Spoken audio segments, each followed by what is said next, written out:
کسی نے پوچھا تھا کہ آپ نے دین اسلام کیوں قبول کیا، آپ اسلام میں داخل کیسے ہوئے؟ عموماً یہ ہوتا ہے کوئی بندہ کسی سے متاثر ہو کر اس کی تعلیمات پر عمل کرتا ہے۔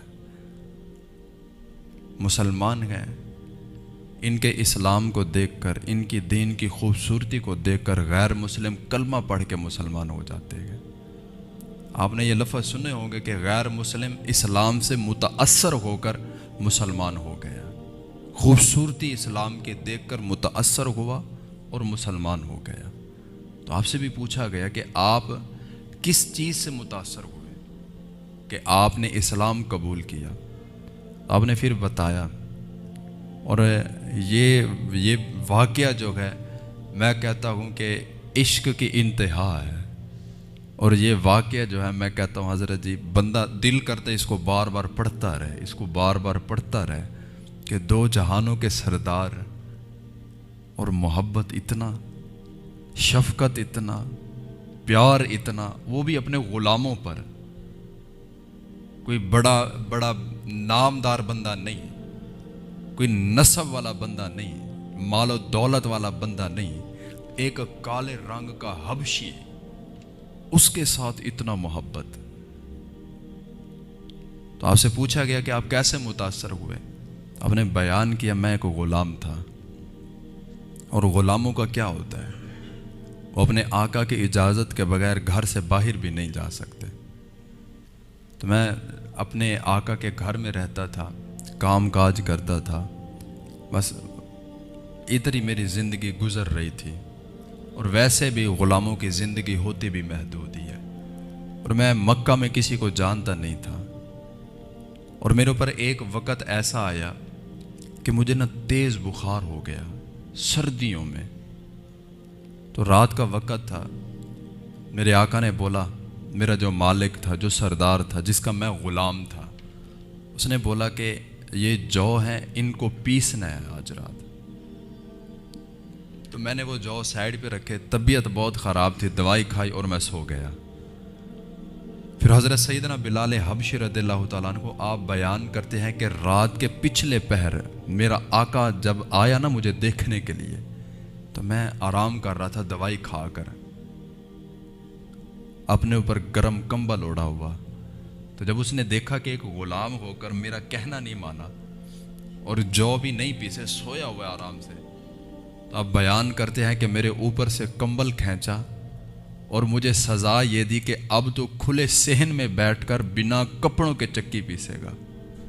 ایک بخار، اوپر سے سردیوں کی ٹھنڈی یخ بستہ راتیں، اور پھر کپڑوں کے بغیر کھلے آسمان کے نیچے بیٹھ کر چکی پیسنی ہے۔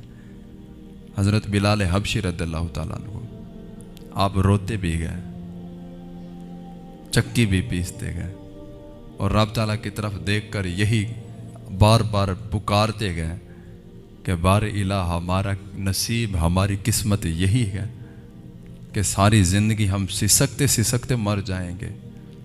تو آپ بیان کرتے گئے کہ میں سسک سسک کے رو رہا تھا، آوازیں باہر جا رہی تھی، تو دروازے پہ دستک ہوئی۔ تو میں نے پوچھا کون؟ دروازہ کھلا ہے، اندر آ جائیں جو بھی گئے۔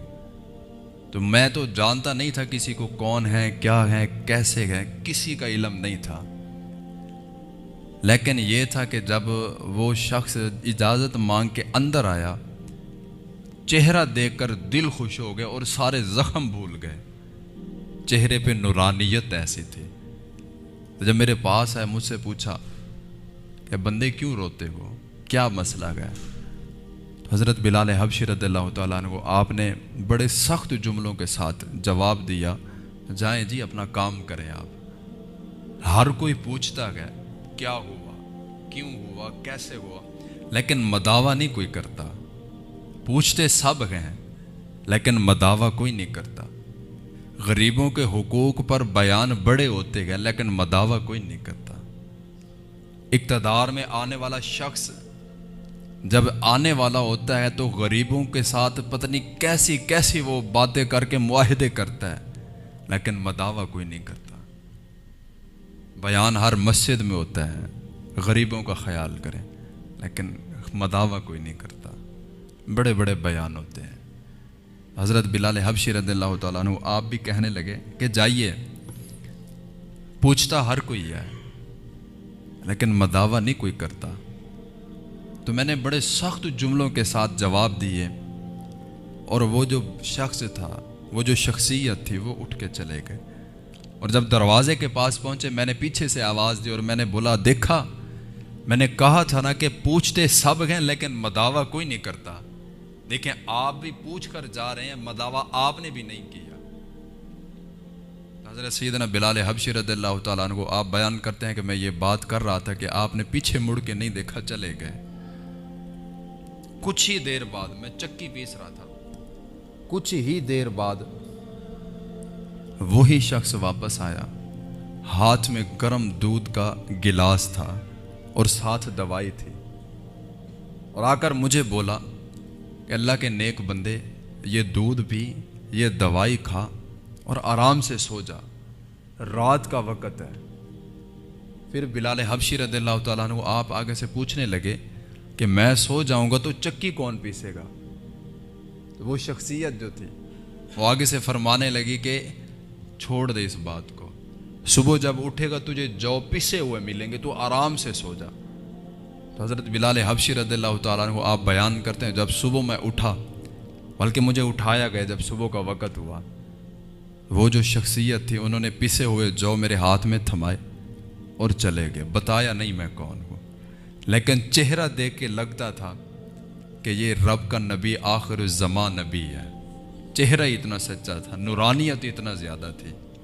دوسرا دن ہوا، پھر دودھ کا پیالہ لے کے، دوائی لے کے پھر حاضر ہو گئے، پھر وہی کام، غلام کو سلایا، آقا کام کر رہا ہے، ساری رات جو پیسے، صبح جو پیس کر غلام کو دیے اور چلے گئے۔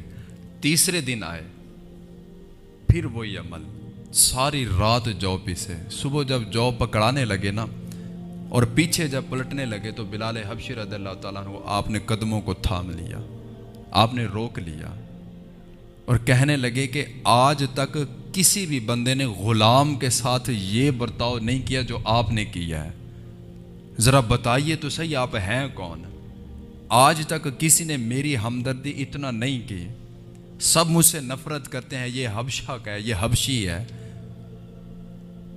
کسی نے کبھی میرے ساتھ اتنا محبت نہیں کی، کبھی میرے دکھوں کا کسی نے مداوا نہیں کیا، ذرا بتائیے تو صحیح آپ کون ہیں؟ تو حضور پاک علیہ الصلوۃ والسلام آپ نے پھر بتایا کہ اللہ کے نیک بندے، میں رب کا رسول، رب کا نبی، آخر الزمان محمد الرسول اللہ ہوں۔ تو پھر حضرت بلال حبشی رضی اللہ تعالیٰ عنہ آپ پھر آگے سے عرض کرتے ہیں، یا رسول اللہ، اگر اب رب کے آخر الزمان نبی ہیں تو مجھے تنہا نہ چھوڑ کر جائیں، مجھے بھی کلمہ پڑھائیں، اس اسلام میں مجھے بھی داخل کر لیں۔ اتنا پیارا اسلام، اتنا پیارا دین کہ غلاموں کے ساتھ اتنا محبت ہے، جس کا کوئی رنگ و نسب نہیں ہے، کوئی نسل نہیں، کچھ بھی نہیں، کوئی مقام اور مرتبہ بھی نہیں، ان کے ساتھ اتنا محبت، اتنا پیارا دین، اتنا پیارا اسلام۔ یا رسول اللہ، مجھے بھی کلمہ پڑھا کر اس دین متین میں داخل کر لیجئے، شامل کر لیجئے۔ تو اب بتاتے ہیں یہ وہ عمل تھا جس وجہ سے میں دین اسلام سے متاثر ہو کر مسلمان ہوا تھا۔